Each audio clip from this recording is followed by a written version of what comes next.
Screens can be loud, but children, they absorb so much more than we realize. Hmm.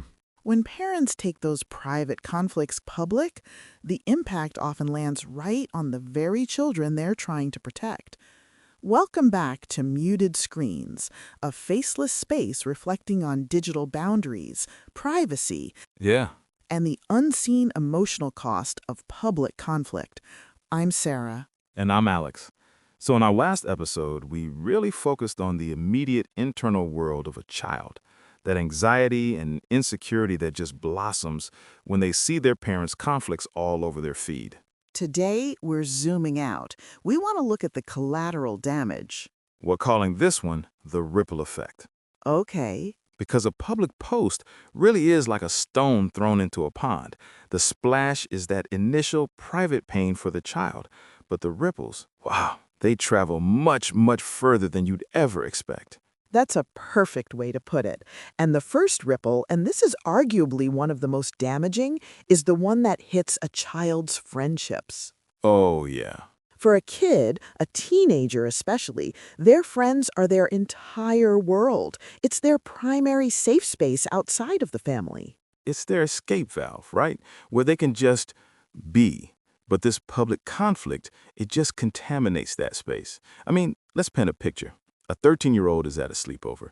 They're laughing, having a good time, and then a friend, and not out of malice, but just simple curiosity, says, "Hey, I saw your mom's post about your dad.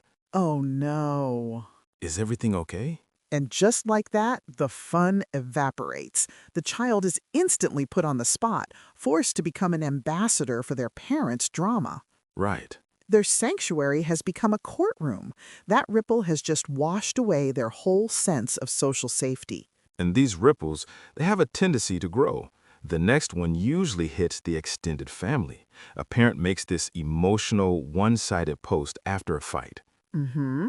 And suddenly, they get dozens of supportive comments from siblings, friends, you name it. But the child sees all of this. Yeah. They see their aunts, their uncles, their grandparents even liking comments that criticize their other parent. Wow. So the next time they go to a family gathering, the air is just thick with these unspoken alliances. Exactly. That child who used to feel unconditional love from their grandparents now feels like they have to navigate a political minefield. Ugh. They might hear a whispered comment or notice a cold shoulder given to their other parent. They're experiencing what's called the social contagion of the conflict. The parents' public argument has basically forced the entire family to choose sides, and the child is just trapped in the middle. And it's not just social. There's a ripple that can have very real, very tangible consequences down the line. Which is? The legal one. Ah, you mean in situations like a divorce or a separation. Precisely. We have to remember that social media posts are discoverable. Okay. They can be, and often are, submitted as evidence in custody hearings. A parent might think they're winning by creating a public narrative. Right. But really, all they're doing is escalating the conflict and prolonging the pain. And the child is the one who has to suffer through a longer, more bitter legal battle, fueled by the very evidence their parents posted for the whole world to see. It's the ultimate form of self-sabotage, with the child as the collateral damage. Which leads to what might be the most insidious ripple of all. What's that? The creation of a permanent public digital footprint. An argument at the dinner table eventually fades into memory. An angry post from 2024 is archived. It's searchable. It's permanent. It's always there. It's a digital echo. The original sound of the argument is long gone, but that echo just bounces around the internet forever. I mean, let's imagine that same child, now 19, applying for their first serious internship. Oh boy. The hiring manager does a routine social media background check and finds it. Yeah. A trail of angry posts, passive-aggressive comments, public family drama all linked to the family name. A whole narrative has been written about this young person's background, a story of instability and chaos. A story they didn't write, didn't approve, but now they have to answer for. The parents' fleeting need for online validation has created a long-term professional hurdle for their child. Hmm. That ripple has traveled years into the future. And here's a ripple that parents might not even consider. Okay. The experience that comes back to shape the child's own behavior. When a child's primary example of conflict resolution is a public rant, what do you think they learn?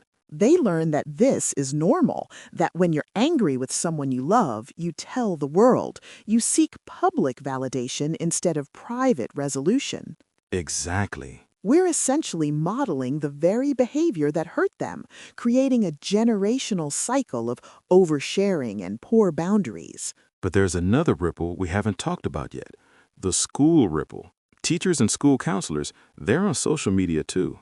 Oh, that's true. When educators see a pattern of public family turmoil, it's almost impossible for it not to shape their view of the child, even subconsciously. So they might start to interpret a child's bad day not as a normal part of growing up, but as a symptom of a troubled home. They might treat the child with more pity than empowerment, or watch them more closely for warning signs. And the child can feel that shift. Their school, which should be neutral ground, becomes another place where they carry the weight of their parents' public choices. And then there's the ripple that affects the child's own digital future. When colleges and universities do their own social media background checks, Right. they don't just look at the applicant's posts, they look at the family's digital footprint. A pattern of public family drama can raise questions about the student's home environment and support system. So a parent's moment of anger in 2024 could influence their child's college admissions in 2030. The ripples just keep expanding. So when their friendships, their extended family, their future reputation, their learned behaviors, their school experience, and even their college prospects are all impacted, where is the child supposed to go to feel safe? There's nowhere left. The ripple effect has washed over every single corner of their world. Yeah. Every potential safe harbor has been compromised by the storm that started on their parents' screen. So here's the thing. It doesn't have to be this way. How so? Every parent has a choice. Before hitting post, they can ask themselves, what ripples will this create? They can choose private communication. They can choose therapy. They can choose to call a trusted friend instead of broadcasting to hundreds of followers.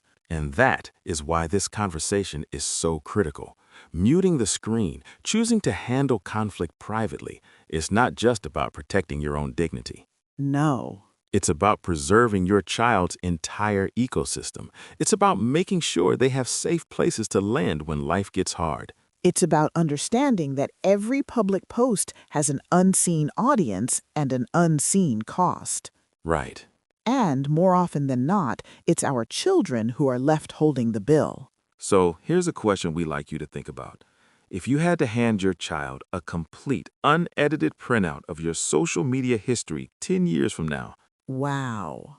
would you be proud of the family story it tells? Would it show a parent who protected their peace or one who prioritized public validation over private healing? The choice is yours. The ripples start with you. When private conflicts go public, children become silent witnesses. Protect their peace. Set boundaries. Some things are better muted.